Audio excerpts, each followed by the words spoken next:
Ipinaliwanag nga ni Sam sa director na si Fernando Delgado na ang pamilya nga daw ni Victor Safra ay mga maimpluwensyang tao. Gagamitin daw nila ang pera nila para mapawalang sala itong si Victor.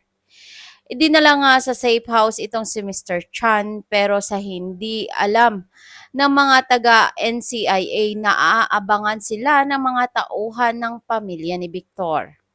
Gusto nga ng mga ito na mailigpit itong si Mr. Chan para tuluyan na nga itong manahimik. Kaya nagkaputukan nga ito habang sa NCIA office ay nagsalita nga kay Sam ang mga ka-teammate nito na baka daw ay pati sila ay masuspende. Paano daw kung mawala ang lahat ng pinaghirapan nila?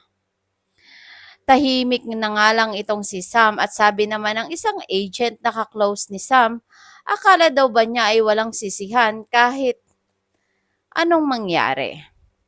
Habang itong si Gabo ay patuloy namang nakikipaglaban sa mga nang hold up sa mag-ina. Naisipan nga ni Gabo ang nangyari sa ina nito nung maliit pa ito.